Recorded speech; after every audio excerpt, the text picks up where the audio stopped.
Hello viewers, welcome to another episode of In the Hot Seat. With us today is Councillor Kenord Grant, who is in charge of the Bridgeport Division. Right, inside Portmore. We have requested this video, this interview I really should say, and finally we have received it. So the man of the moment is here, and we're going to put some questions to him. So join me on this little voyage of discovery to find out just who is Kenord Grant. Do you need your wedding videotaped? Do you need a commercial or an interview done? Then call Sunshine Video Production. We videotape and edit functions, graduations, stage shows, music videos, and even funerals. We have a video studio and offer help with your marketing and promotional planning. So WhatsApp or call us at 883-0525. Welcome back, viewers. Councillor. Hey. Welcome. Thank you very much, Ian. All right. Now, we just have some quick questions to ask. Everybody would want to know, which parish were you born in, Well, that's a very easy question to answer, but let me first big up to everybody that's tuning in, to all the viewers out there. And Ian, thanks for having me. Where Kenord Grant was born. I was born at the Kingston Public Hospital, and I actually grew up in Eltham Park, Spanish Town. Okay, all right. So in terms of also though, like which high school, primary school, because usually we use that sometimes to get a feel of just who the person is. All right. My mother was very solid in terms of education, and she's very rooted in making sure that you have that fundamental education going on. I should tell you that the first basic school I went to was actually here in Portmore at Balmoral Prep, and I don't think it's still exists. No. First time hearing that name. Yeah, man, it was over by Meadowvale. And then we moved to Eltham Park. There I did just 1 year at Eltham Park Primary. Okay. And then she believed that I needed to go to school closer to where she worked. Okay. So then I started my primary level education at Cllr Prep, where I took the common entrance exam. Okay. And I was among the privileged few to attend the #1 high school, St. Jago. We're not going to contest all of that. There is no contest, actually. We're not going to, because that's a show by itself. All right.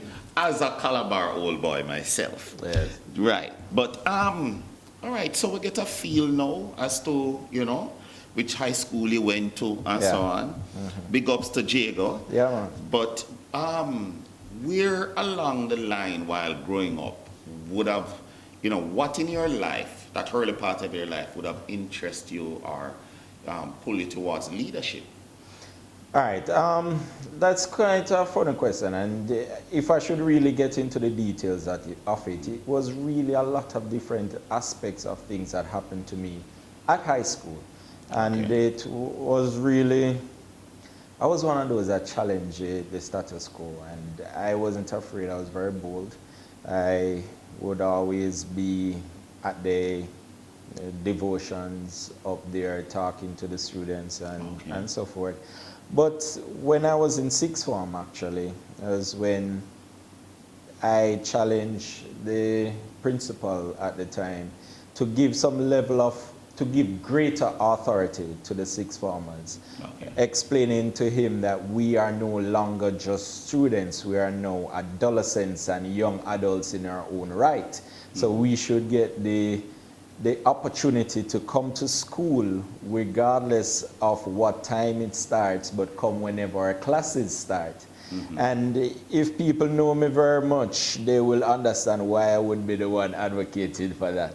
But then he responded to me, explaining to me that there are rules, and rules exist because oftentimes adolescents don't understand the implications of the choices they make. Okay. And just by challenging that, and I will always remember that line, just by challenging that and, putting out myself out there against the authority, I learned a lot there. And from that angle, I understand how to conduct myself in any form of leadership it may be. Okay, okay. Well, so much for high school and so on. After leaving high school, what would have been your first paying job, or what you would have done as far as, employment, that type of thing, as opposed to the vocation of politics? Well, my first paying job was actually when I was in high school. I would let you know this. I was very much involved in speech and drama in high school. Mm-hmm. And as a result of that, I won a lot of national awards from that angle. So occasionally, whenever there are events taking place, whether it be from a corporate angle or even from a private angle, I would be contracted to provide some level of entertainment. Okay. And then thereafter, I should also tell you that when you say entertainment, what you mean? I never mean I went up there and jiggy and all these things. I did speech. So poetry and so on. Yes, I would recite poems and so on. Do you need your wedding videotaped? Do you need a commercial or an interview done? Then call Sunshine Video Production. We videotape and edit functions, graduations, stage shows, music videos, and even funerals. We have a video studio and offer help with your marketing and promotional planning. So WhatsApp or call us at 883-0525. Okay, so you actually did poetry and so on as far as as a paying job. Explain that one for me. So what would happen is that a lot of persons, whether it be from a corporate entity or private, would contract me to provide some level of entertainment. And I will attend and recite poems and, entertain their audience the best way I could. Okay. So like dub poet or... I did everything actually. I did dub poet, I did Jamaican dialect, I did standard English. I did them all. And I also did acting, as in plays and so on. Okay. All right. That's admirable. One day we're going to ask to see that side of Mr. Grant. All right. Now, one of the things I would like to also find out is, yes, we have an idea of that now, but is there any literature, and when I say that, I mean it in its full sense, that you would have read that you could tell me, played a role in how you see the world now, and so on? Definitely. The one that inspired me the most was Think Big by Ben Carson. It was actually a book that was given to me by my cousin, and he gave it to me and I read it. And even to this present day, there's a lot of aspects of that book that have inspired me, just the whole ambition to think big and to dream and to believe that everything is attainable. Okay. Even though the writer is now... anyway, that's another show. That's another show. Right. Is there... or probably I would best if I said that, could you name a couple of persons that you feel, probably the principal you mentioned a while ago, played a role in helping to groom who Kenord is? Of course, he would be one of them that I had mentioned. What's his name? His name is Keith Noel. Oh, Mr. Noel. No, Mr. I know Mr. Noel, man. And if you know he used to be a vice deputy at Cllr. And of course, it was St. Jacob that really matured him and recognized his utmost ability. And him came me a couple of times. And turned him into a principal. And if you know Mr. Noel, and if I am supposed to name Mr. Noel as one of the persons that inspired me, then you would also understand why I'm in speech and drama. No, man. Good fellow, man. Good fellow. Right. So Mr. Noel is one. And there was also Pauline Matthew. She was a teacher at St. Jago High School. And I will tell you that the other two persons that were critical in molding Kenord Grant is my mother, Lily Walker, and my grandmother, Doris Walker. Okay, all right. So if a big up moms, Big up moms, All right. still on your formative years, you mentioned that that was what you did. But I want to ask the question. Well, I personally see politics is not as a job, but more as a vocation. Okay. If you were not in politics, representational politics, what would you be doing right now? Wow. All right. My career path was quite a funny one, and I'll tell you this. I did my degree in accounting at the University of West Indies, so I was practicing in my job before entering into politics. But I should let you know that when I was being interviewed for that job, the HR manager at the time told me that he did not see me as an accountant for much longer. So he was one of them when I entered into Facebook, messaged me on Facebook and say, I told you so. No, but that is the job of an HR person, to put the round peg in the round slot. Right. So if I should leave politics and decide that I should enter Yeah, but wait, complete... stop. Yeah. Accounts is merely that person who most of the time is behind the scenes. Yes, very much so. Right, so I'm very rigid and principled. Give props to the HR person, because in representational politics you can't be behind the scenes. No, you really can't. All right, so props to him. Right. Well. So what would I be doing? That's the question. Probably I'll enter into acting. I don't know. Okay. Then how do you put that in with being a trained accountant? Really and truly, acting is a talent. Okay. And I should let you know, it's a profession now that, as the younger generation has now crafted it, they have now recognized that there are certain aspects of it that needs to be taught. And I will not be entering into a career of acting and act as if I should not give some level of respect to those who have learned it, taught it, and mastered it. So even though it's a talent, it's something I will definitely would have to go and get my professional training in. Okay.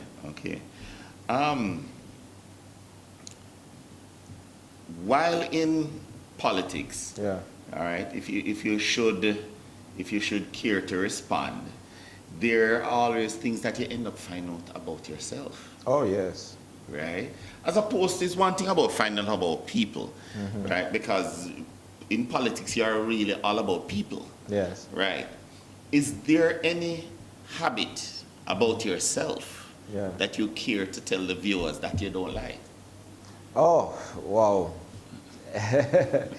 If I should tell you about something that I don't like, that I didn't give much thought to, I will tell you really and truly. I don't know what to tell you there.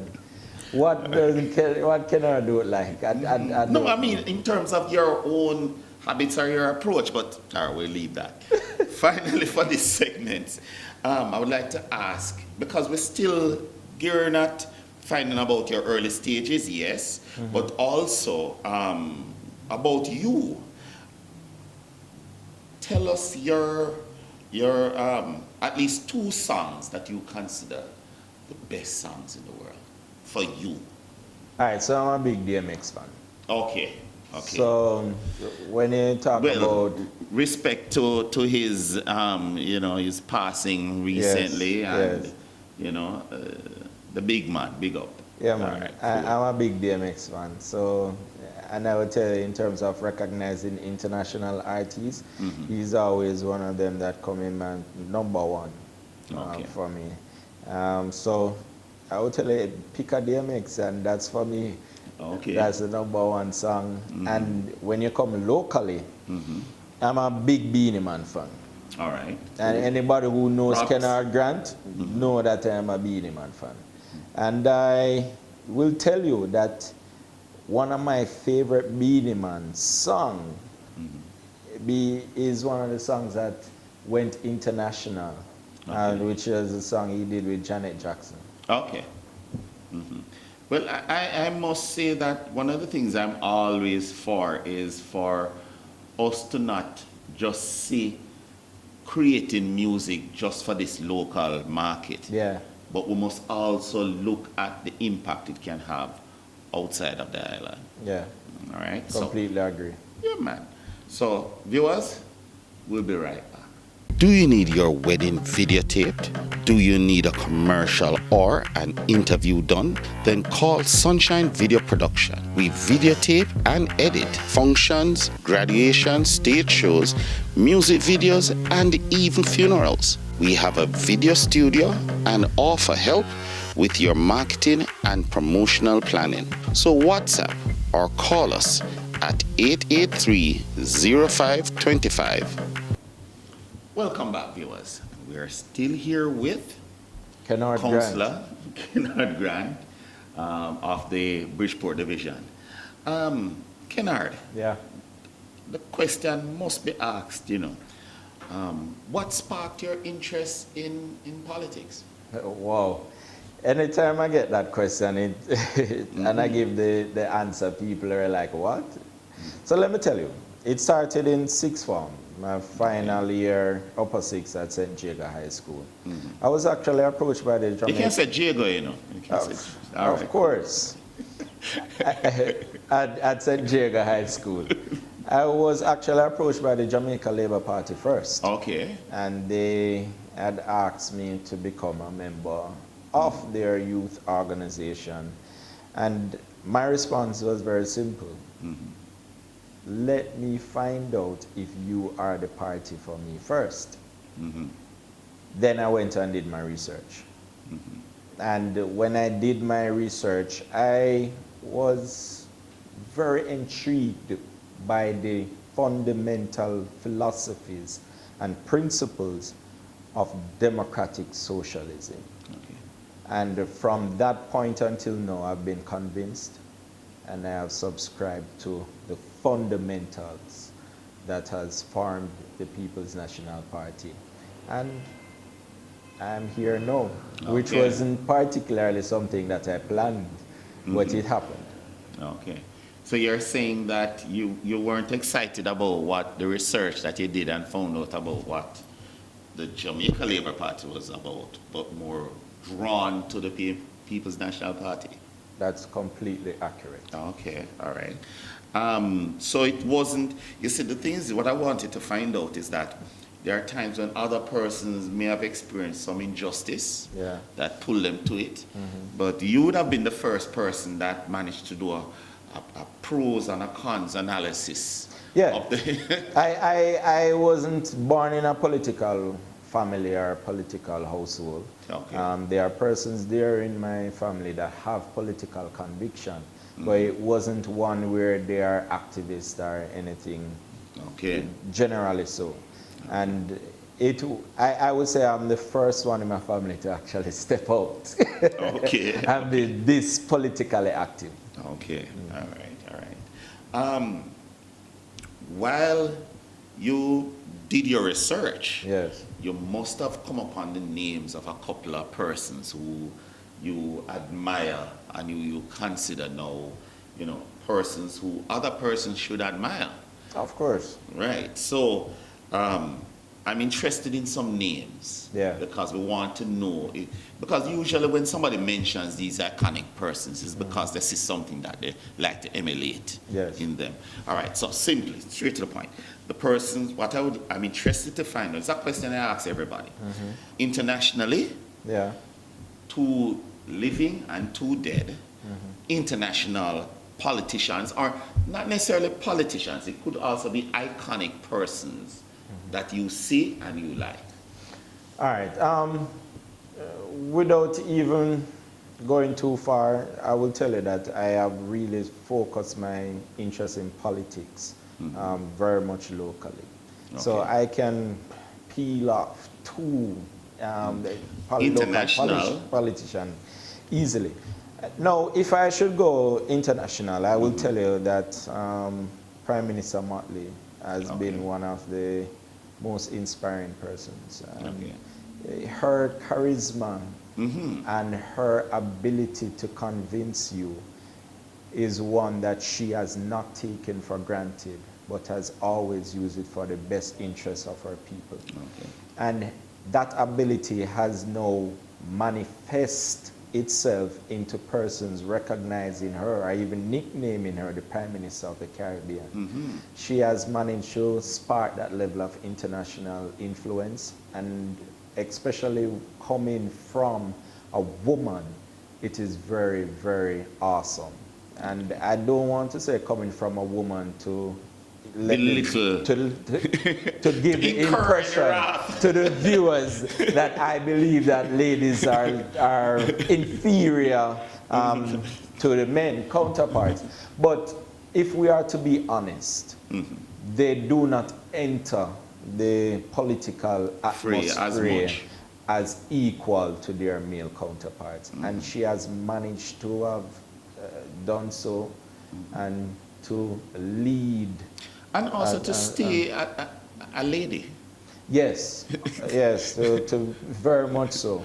And you can't mention Prime Minister Motley without recognizing Portia Lucretia Simpson. She has really paved the path for all the Yes. ladies in the Caribbean.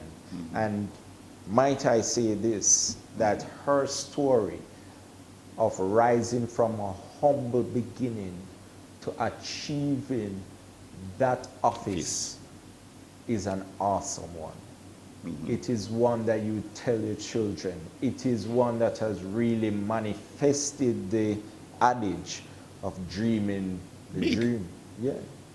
To really turn it into a reality. And I am particularly inspired by Portia Lucretia Simpson Miller from that.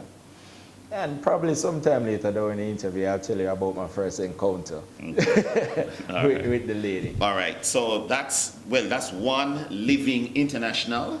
Yes. And if I should go in terms of dead international, I will tell you President Roosevelt and how he actually got himself involved in World War II and really how he supported the war at its initial stage, even though his country did not recognize that it was critical for America to become an important fighting force in the war, simply because they thought it was too far away from them. And can I mention Prime Minister Churchill? Okay. Because But you do appreciate that in recent times, Churchill has been getting a lot of bad press. Churchill, and I'm talking about Churchill that existed in World War II. The Churchill that inspired his army. The Churchill that saw it from the beginning that if England did not get involved, then you're looking at a tyrant controlling the entire Western world. His vision and taking it up at that point, a point where everybody did not want to touch it, and inspiring other Western world powers to join him, to give us this opportunity of a free country. All right, point taken, point taken. All right, well, now you're in. I think I owe you one living international. Yeah. And you can't be a black man and don't tell about my brother, Barack Obama. All right.